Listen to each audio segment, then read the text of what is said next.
नमस्कार मित्रों। सर्दी है यहाँ पर। दिन भर गर्म कपड़े और रात में रजाई चाहिए। घर से बाहर निकलना हो तो कोट और ओवरकोट भी चाहिए। उधर देश में क्या हो रहा है? वहाँ का मौसम काफ़ी गर्म है और इस चुनाव ने उसमें और अधिक गर्माहट पैदा की है। इस चुनाव की गहमागहमी, चहल पहल पराकाष्ठा पर है और यही चुनाव की शोभा भी है। सभी पार्टियों ने अपनी अपनी बातें, अपने अपने मुद्दे, अपने अपने मैनिफेस्टो और कार्यक्रम देश के समक्ष रखी है। लोग उन्हें बड़े गौर से देखते हैं, सुनते हैं और परखते भी हैं। पार्टियों के बीच आरोप प्रत्यारोप चलता ही रहता है, अनवरत चलता रहता है। हमारी आपकी जागरूकता बढ़ती है और जिज्ञासा भी बढ़ती है। मेरे विचार में चुनाव एक राजनीतिक त्यौहार है जो हर 5वें साल हमारे सामने आया करती है। ये चुनाव राजनेताओं और मतदाताओं का संगम भी है और यही जनतंत्र का पैगाम भी है। बहुत सारे मुद्दे हमारे सामने आए हैं इस चुनाव में। उसमें से 2 ऐसे मुद्दे परोसे गए हैं जो नए मुद्दे हैं। पहला है socio economic survey and OBC और दूसरा मुद्दा है इनहेरिटेंस टैक्स। इस दोनों मुद्दों पर मैं बात करूंगा। पहला मुद्दा, जैसा कहा, सोशियो इकोनॉमिक सर्वे। इस मुद्दे को एक पार्टी ने अपने मैनिफेस्टो में रखा है, कार्यक्रम में रखा है।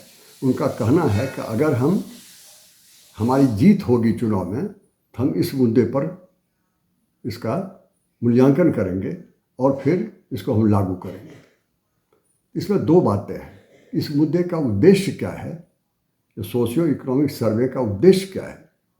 इसकी ज़रूरत क्यों पड़ गई?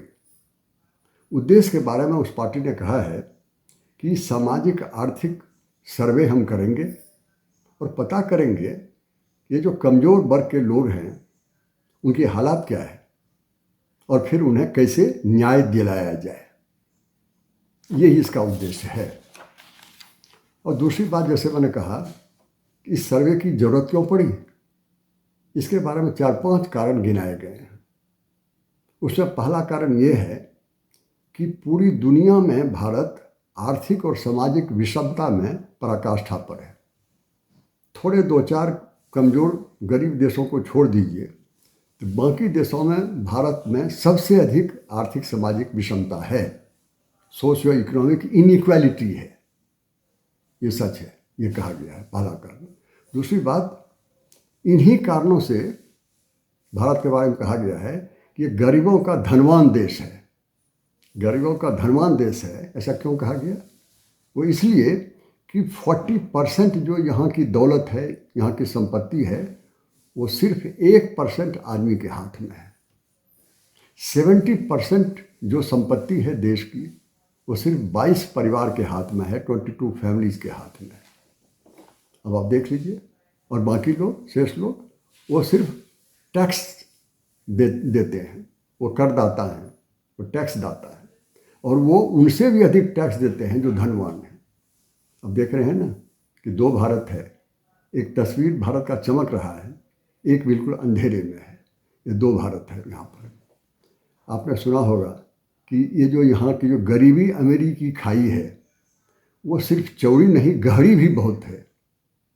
अब देखिए, आपने सुना होगा जीडीपी जो भारत का है पूरी दुनिया में बड़ी तेज़ी से चल रही है।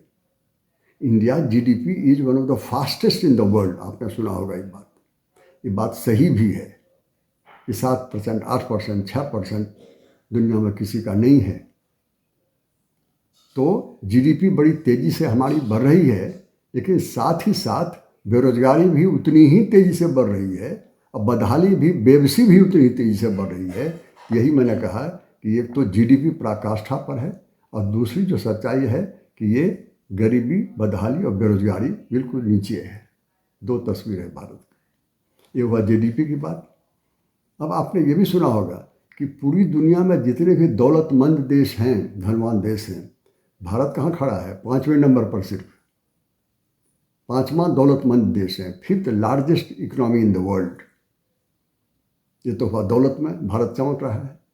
दूसरी तस्वीर भूखमरी में कहाँ खड़ा है भारत। 123 कंट्री में भारत 111 पोजीशन पर है। यहाँ देखिए, ये जो है जीडीपी जो है ये है 5वें नंबर पर। भारत जो दौलतमंद है 5वें नंबर पर है। अब भूखमरी कितने पर है? 111वें नंबर पर है। और ह्यूमन डेवलपमेंट इंडेक्स 136 नंबर पर है, 136। कितने देशों में? 191 देशों में। और फिर बेरोजगारी में कहा गया है कि 22% से अधिक नौजवान यहाँ बेरोजगार हैं। और देशों की बात तो छोड़ दीजिए। भारत के चारों तरफ जो गरीब और छोटे मुल्क हैं, ये पाकिस्तान है, चाहे भूटान है, चाहे बांग्लादेश है, ये मालदीव है, श्रीलंका है, छोटे छोटे मुल्क हैं, लेकिन परसेंटेज वाइज देखिएगा तो इनके यहाँ बेरोजगार कम है, भारत के यहाँ बहुत अधिक है। भारत अगर 22% पर है, उनके यहाँ 11, 12, 13% पर है। ये सच्चाई है। इसलिए मैंने कहा कि दो भारत है, एक चमकता हुआ, एक अंधेरे में। आपने ये भी सुना होगा कि ये जो यहाँ की जीडीपी जो है, टोटल जीडीपी देखिए 4 ट्रिलियन है। $4 ट्रिलियन भारत की जीडीपी है, बहुत अधिक है। इसी बल पर भारत 5वें नंबर पर दौलतमंद देश है और कुछ वर्षों में 3रे नंबर पर जाने वाला है। तो ये तो जीडीपी 4 ट्रिलियन हुआ, बड़ा बढ़िया लगता है देखने में, सुनने में। लेकिन पर कैपिटा इनकम, हर व्यक्ति के हाथ में कितना पैसा आता है हर साल? वो सिर्फ $2,500। 4 ट्रिलियन एक तरफ है और ये $2,500 हर साल हर व्यक्ति के हाथ में आता है। इतने ही पैसे में उस व्यक्ति को पूरे साल जीना है। और दुनिया का एवरेज क्या है? ये पर कैपिटा इनकम का एवरेज है 50,000। भारत कहाँ कितना नीचे है आप देखिए, वो $2,500 पर है। इससे जाहिर है कि भारत को क्यों कहा गया है कि गरीबों का धनवान देश। और इसी सब कारणों को गिनाया गया है जिस पार्टी ने ये इकोनॉमिक और सोशियो इकोनॉमिक सर्वे की बात की है।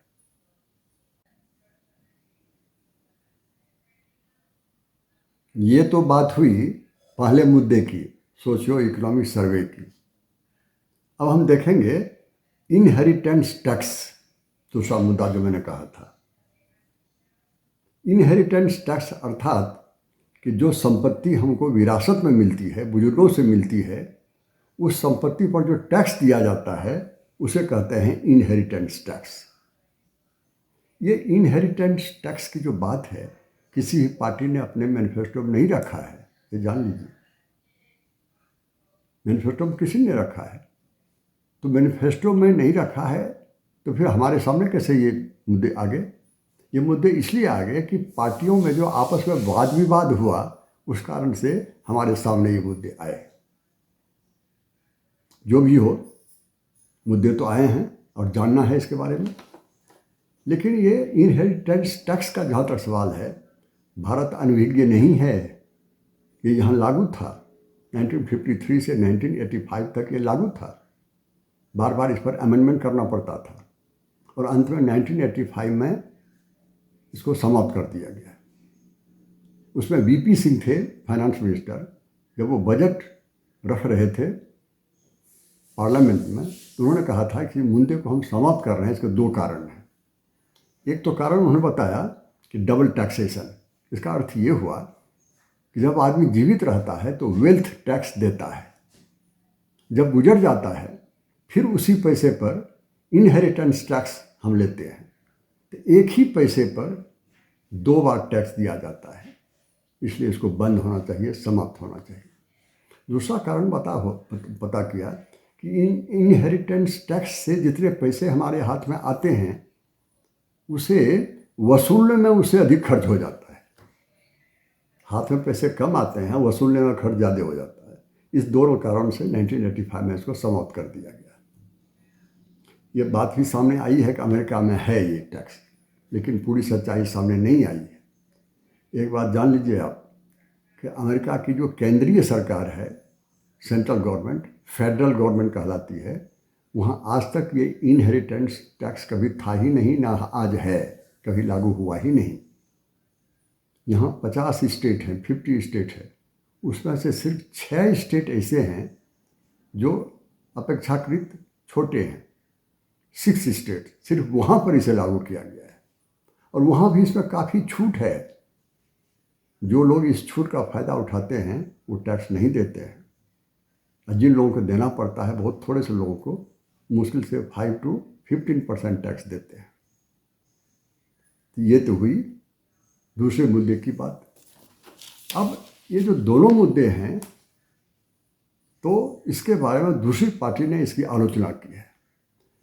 जो जिस पार्टी ने आलोचना की है सोशियो इकोनॉमिक सर्वे के बारे में, उसके बारे में कहा गया है कि अगर इनकी सरकार बनी और सोशियो इकोनॉमिक सर्वे करके जो इसे इम्प्लीमेंट करेंगे, तो इसका अर्थ ये होगा कि संपत्ति का रीडिस्ट्रीब्यूशन होगा, फिर से दौलत का बंटवारा होगा, धन बांटे जाएंगे गरीबों अमीरों के बीच। ये आलोचना हुई है। तो जिस पार्टी ने इसको मैनिफेस्टो में रखा है, पहली पार्टी, उसने कहा है ऐसा हमारा कोई इरादा नहीं है, संपत्ति डिस्ट्रीब्यूट कभी आज तक नहीं हुआ है, हम भी नहीं करेंगे। ये 1917 में रिवॉल्यूशन हुआ था रशिया में, वहाँ भी इस तरह से नहीं हुआ कि दौलतमंदों की संपत्ति ली, गरीबों को बांट दिए। उनकी संपत्ति भी एक समाज के हाथ में दिया गया, एक कोऑपरेटिव सोसाइटी बनाई गई और उस पर सबकी संपत्ति हो गई।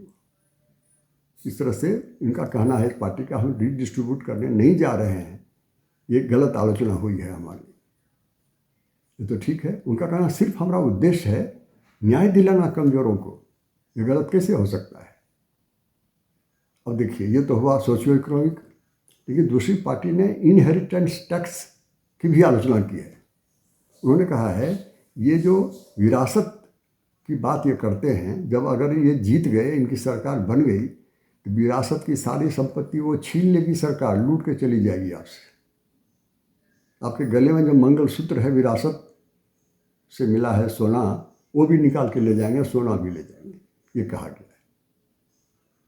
तो जिस पार्टी पर ये आलोचना हुई है उसने कहा है कि पहले ये तो जान लीजिए कि हम इसके समर्थन में हैं। कहा नहीं, हम समर्थन में तो बिल्कुल नहीं हैं, हम नहीं चाहते हैं कि लागू करें इसको, मैनिफेस्टो में भी नहीं डाला गया है, फिर हमारी आलोचना क्यों। ये सारी बातें अपनी जगह पर है। अब यहाँ एक सवाल उठता है कि आर्थिक विषमता तो है, हर पार्टी इससे सहमत होगी, हर लोग सहमत है इससे, इसका कुछ निदान भी तो होगा, सॉल्यूशन होगा।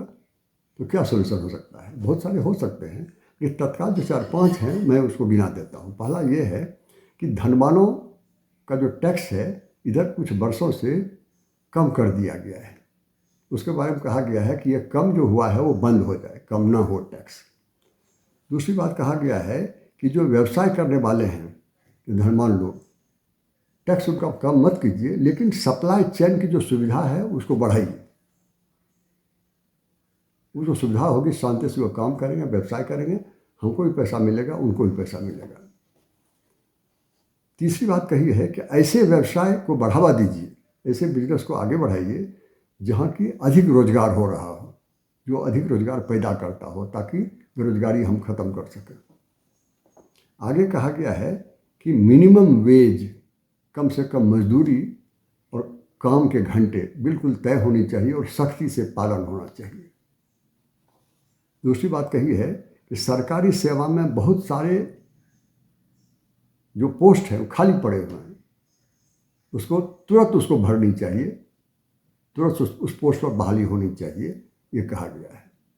और आगे ये भी कहा गया है कि पेंशन जो समाप्त कर दिया गया ये गलत हुआ, उस पेंशन को फिर से लागू कीजिए। जो शिक्षा जो है, स्वास्थ्य जो है, एजुकेशन एंड हेल्थ, इसका बजट बहुत कम होता जा रहा है, इस बजट को बढ़ाइए, 1.5 गुना नहीं तो 2 गुना कीजिए इसको, ऐसा कहा गया है। और इसके साथ अंत में एक और कहा गया है कि आर्थिक, जो राष्ट्रीय आर्थिक नीति है, नेशनल इकोनॉमिक पॉलिसी, इस पर हर पार्टी को सहमत होनी चाहिए। ऐसा नहीं कि आज हमारी सरकार है तो हम कुछ और इकोनॉमिक पॉलिसी लगा दिए और हम सरकार चली गई, दूसरी पार्टी आ गई फिर दूसरी हो गई, ऐसा नहीं। ये सहमत होना पड़ेगा सबको। और अगर ऐसा हुआ तो भारत का जो, हिंदुस्तान का जो चमकता हुआ हिस्सा है, एक हिस्सा, वो पूरा हिस्सा बनेगा और ये भारत जो है वो विकसित भारत बनेगा। इन्हीं शब्दों के साथ मैं अपनी बात समाप्त करता हूँ। Thank you very much each and every one of you.